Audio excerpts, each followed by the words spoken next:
Welcome back to Game Dev Topics. Today, we're diving into something, well, really, at the heart of every game you've ever played, game design. That's right. We're going to kind of unpack what makes those games tick, from Right. like classics like Centipede to newer mobile games, things like Candy Crush. Yeah, and we've got a ton of sources here, books, articles, and even some game examples. Yeah, definitely. I think a lot of people think game design is just about stories and characters, Right. but it's so much more. Right. It's really about creating an experience, a world where the player can actually, make choices and affect things. It's more like you're in the movie instead of watching it. Yeah, Yeah. exactly. Think about Hamlet. Right. No matter how many times you read it, same ending. But in a game, like let's say Shovel Knight, your choices actually matter, right? You decide, where to go, who to fight, what to do. Yeah, so how do game designers create that feeling, that feeling that your choices matter? Well, it all starts with the game's mechanics, Yeah. the actions you can take in the game. These are designers call them verbs. Verbs, okay. Yeah, so in Shovel Knight, you can jump, you can attack, dig, collect treasure. Those are your verbs. So just having actions isn't enough to make a game, right? There's got to be some kind of purpose. Absolutely. Verbs are totally meaningless without goals. Why are you jumping and attacking? What are you trying to do? Well, to rescue Shield Knight, I guess. But, also like getting to the end of a level or defeating a certain enemy, finding treasure. Exactly. And those goals, both big and small, are what really drive the game forward. It's what keeps the player engaged. So it's not just about having cool actions. It's about, goals to work towards. Precisely. It's about overcoming challenges and using those verbs, those actions, to achieve those goals. And it's not just about one big goal, Yeah. Good game design involves like layering multiple goals, short term, long term, to keep players, coming back for more. We sometimes call this garlic. Yeah, think of each goal as like a clove of garlic, right? On their own, they might not be much, All right. but when you combine them, you get this complex, flavorful experience. Okay, I kind of get it. Like, take Candy Crush Saga. I've played a lot of that. Yeah, so you're trying to make matches, clear the board, but you're also, you're trying to create special candies, set up chain reactions, clear obstacles. Oh, yeah. And you only have so many moves. Right. So you're always balancing short-term goals with the long-term goal of completing the level. Wow. I never thought of Candy Crush like that. It's actually pretty strategic. Exactly. Good design can hide that complexity behind something fun and accessible. Players might not even realize how much they're thinking strategically. It's all starting to make sense now. Hmm. So far we've talked about verbs and goals. Yeah. But what else makes a game, truly engaging? Well, one crucial ingredient is uncertainty. Without it, games would just be predictable and boring. So you're saying a good game needs to keep players on their toes. Exactly. Think about Centipede. Yeah, that Centipede always freaked me out. Right. So imagine if it just moved in a straight line. It wouldn't Yeah. be much of a You challenge. could just sit there and shoot it. Exactly. But Centipede throws in other enemies too, right? Like spiders and fleas and, scorpions, all moving in different ways. You never quite know what's coming at you next. So it keeps you guessing. Exactly. And that's where skill comes in, right? Learning patterns, anticipating, making decisions under pressure.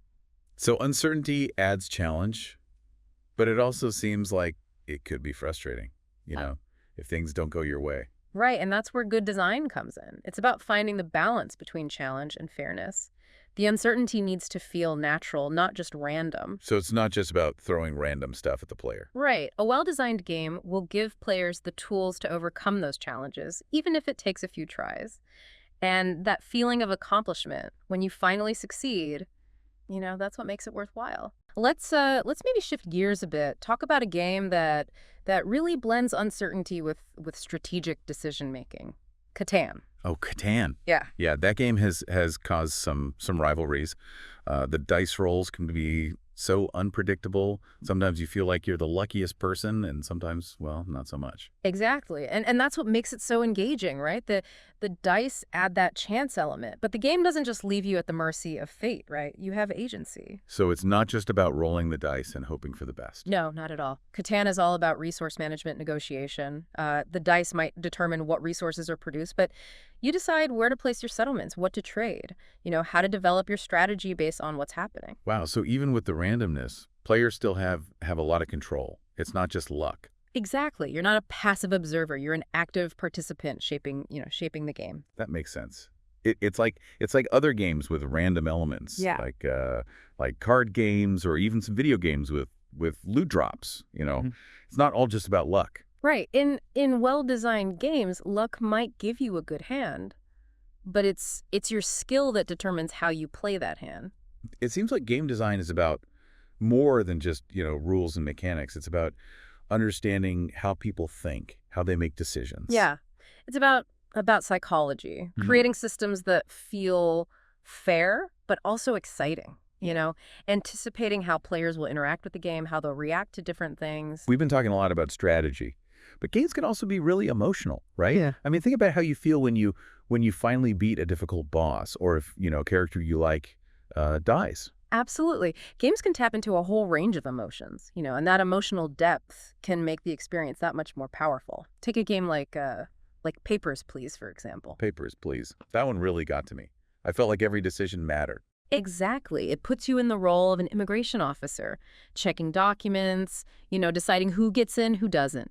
The mechanics are simple, but the moral dilemmas, those are tough. Yeah, it's crazy how a game with simple mechanics can be so thought-provoking. Right. You're constantly making choices, knowing that your decisions affect these characters, these lives. It really makes you question things. Yeah. It's one thing to read about these kinds of dilemmas, Yeah.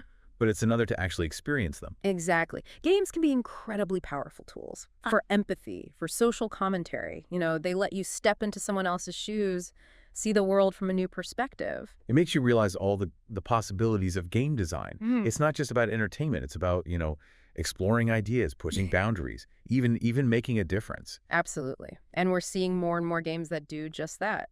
Games that tackle social issues, raise awareness about important topics. It's inspiring. It makes me want to keep learning more about game design. Yeah. I'm still thinking about all this game design stuff. It's really amazing how much goes into making these games we love. Yeah, it really is. It's like weaving a tapestry. You've got mechanics, you've got visuals, sound, story, all coming together. Yeah. We talked about how verbs and goals kind of drive the gameplay, and uncertainty keeps things interesting, and even how games can make you feel things. Yeah. Emotions. But there's one element we haven't really talked about yet. The game's world. Ah, yes. World building, creating that believable and engaging environment for players to explore. That's what really brings it all together. Yeah. Like think about a game like Metroid. You've got that sci-fi setting, that kind of eerie atmosphere, that sense of isolation. That all adds to the feeling of being on this dangerous alien planet. Exactly. It's not just about shooting aliens and getting power-ups. It's about uncovering those mysteries, the Chozo civilization, the Metroids.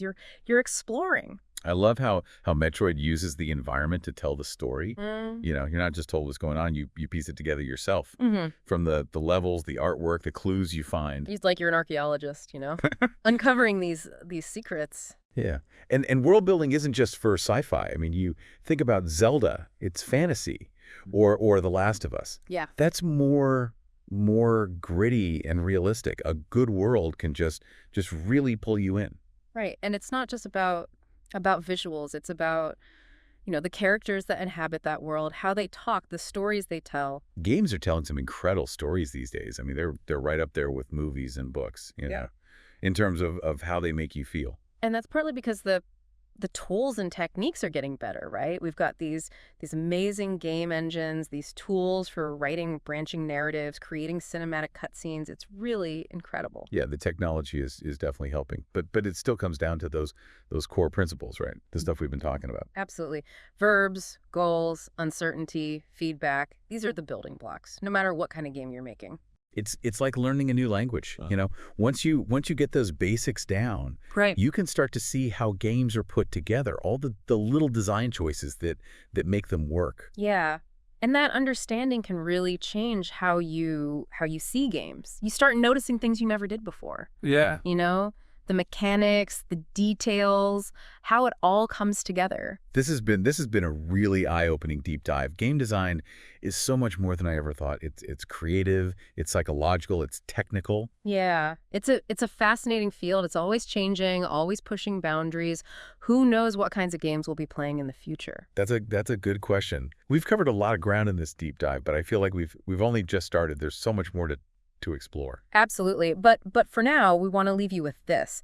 Think about the games you love. The verbs, the goals, the uncertainty, the worlds they create, all those design decisions, and maybe, just maybe, this deep dive has inspired you to create your own games. Yeah. The word of game design is waiting for you. If you're feeling inspired, dive in. Thanks for joining us on this journey of discovery. Until next time, keep playing, keep exploring, and keep those creative sparks flying.